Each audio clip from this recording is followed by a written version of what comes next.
Friends, good morning అందరికీ. ఈరోజు speciality వచ్చేసి వరల్డ్ ఫిజియోథెరపీ డే, అంటే ప్రపంచ ఫిజియోథెరపీ దినోత్సవం అన్నమాట. ఫిజియోథెరపీ మీన్స్ నథింగ్ బట్ ఇప్పుడు మామూలుగా ఈ కాలంలో రోగాలకి అయితే ఏజ్ లేదులేండి. ఇంతకుముందు ఒక 60-70 ఇయర్స్ దాటిన వాళ్ళకి ఏమన్నా బీపీలు ఎక్కువైపోయి, లేదంటే బాడీలో ఏమన్నా ప్రెషర్స్ ఎక్కువైపోయి బ్రెయిన్ డెడ్ అయిన వాళ్ళకి కాళ్ళు చేతులు పై పడిపోయావు అనమాట. దాన్ని పక్షపాతం అంటారు. ఒక సైడు మామూలు బ్రెయిన్కి మనకు 2 సైడ్స్ ఉంటాయి, కానీ మీకు తెలిసింది ఒక సైడ్ అనుకుంటారు. బ్రెయిన్కి 2 సైడ్స్ ఉంటాయి, సగం అటు సైడు సగం ఇటు సైడు. సో అందుట్లో ఒక సైడ్ ప్రాబ్లం వచ్చినా ఆ సైడు అవయవాలు పనిచేయడం మానేస్తాయి అన్నమాట. సో బ్రెయిన్ మనకి మెయిన్ ఇంపార్టెంట్ బాడీకి. ఇది నేను ఎందుకు చెప్తున్నానంటే ఫిజియోథెరపీలో మెయిన్ మనకి బ్రెయినే అనమాట, ఈక్వల్ పోషించేది, ఈక్వల్ పార్ట్. టాపిక్లోకి వెళ్ళిపోతే ఈ బ్రెయిన్ ఏదైతే ఉంటుందో దానికి సరిగ్గా బ్లడ్ అందకపోయినా, లేదంటే బ్రెయిన్లో కొంతమందికి గడ్డగట్టుకుపోయిద్ది. సో ఇలాంటి వాళ్ళకి ఏమవుద్దంటే ఈ మౌత్ ఉంటుంది కదా, ఈ మౌత్ సగంకి వెళ్ళిపోయిద్ది. అండ్ ఇటు సైడ్ ఏదైతే అవయవాలు ఉంటాయో లైక్ చేతులు కావచ్చు, కాళ్ళు కావచ్చు, అంటే ఇప్పుడు మనం మనిషి భాగం తీసుకుంటే సగం సగం ఉంటాయి అన్నీ. అంటే సగం సగం అన్నారని చెప్పి అన్నట్టు ఉంటాయని చెప్తున్నా. మన కళ్ళు చూడండి 2 ఉంటాయి, మౌత్ ఒకటే ఉంటుంది, అది వేరే మ్యాటర్. కొన్నిట్లో ఒకటే ఉంటాయి. ఇయర్స్ చూడండి 2 ఉంటాయి, హ్యాండ్స్ లెగ్స్ చూడండి డబల్ ఉంటాయి.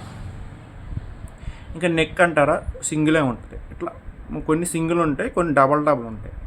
కానీ ఆపరేట్ చేసేది మాత్రం బ్రెయిన్లో ఉన్న నెర్వ్స్ సిస్టమ్. నెర్వ్స్ వేరు, న్యూరో సిస్టమ్ వేరు, గుర్తుపెట్టుకోండి.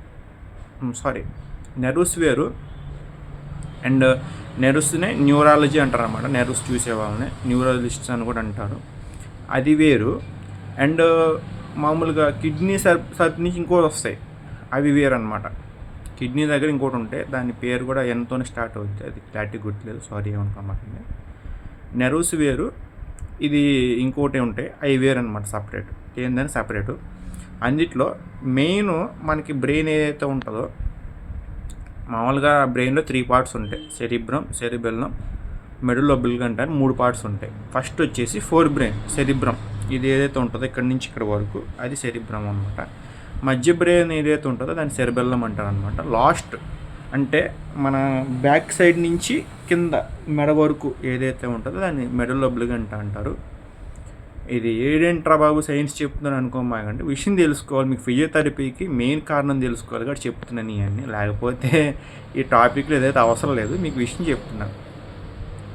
ఫోర్ బ్రెయిన్కి తగిలినా బతుకుతారు, కానీ బ్యాక్ ఏదైతే మిడిల్ ఒబ్లిగంట కానీ సెరిబ్రమ్ కానీ తగిలితే పోతారు. ఎందుకో తెలుసా మీకు? ఫోర్ బ్రెయిన్ ఇట్లా తగిలినా పెద్ద ఇబ్బంది ఏమి ఉండదు, అంత ఇబ్బంది ఉండదు. బ్యాక్ తగిలితే తొందరగా పోతారు. ఎందుకంటే ఇక్కడున్న నెర్వ్స్ కంటే బ్యాక్ ఉన్న నర్వ్స్ పవర్ఫుల్. ఎందుకంటే ఇప్పుడు మనకి ఇక్కడున్న నర్వ్స్ ఇట్లా మాత్రమే ట్రావెల్ చేస్తాయి, బ్యాక్ ఉన్న నర్వ్స్ బాడీ మొత్తం ట్రావెల్ చేస్తాయి అన్నమాట. దీనివల్ల ఏంటంటే మనిషి ఈజీగా డెడ్ అయ్యే ఛాన్సెస్ ఎక్కువ ఉంటాయి బ్యాక్ తగలడం వల్ల. అందుకని బ్యాక్ బ్రెయిన్ తొందరగా కాపాడుకుండా అంటారు ఫ్రంట్ దానికంటే. సో ఇదన్నమాట టాపిక్.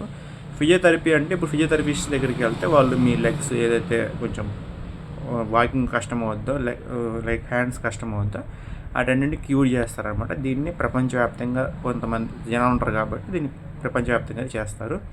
సో ఏమైనా డౌట్స్ ఉంటే ఖచ్చితంగా కామెంట్ సెక్షన్ చెప్పండి. ఎంత మించి లెంత్ చేసినా మీకు వీడియో చిరాకు వచ్చిందని చెప్పి నేను చేయట్లేదు. మరిన్ని వీడియోస్ కోసం మా ఛానల్ సపోర్ట్ చేయండి, షేర్ చేయండి, సబ్స్క్రైబ్ చేయండి. కొంచెం మాకు ఎంకరేజ్మెంట్ ఏముండయి, ఆ పెద్ద క్రియేటర్స్కే కాదు. Thank you so much.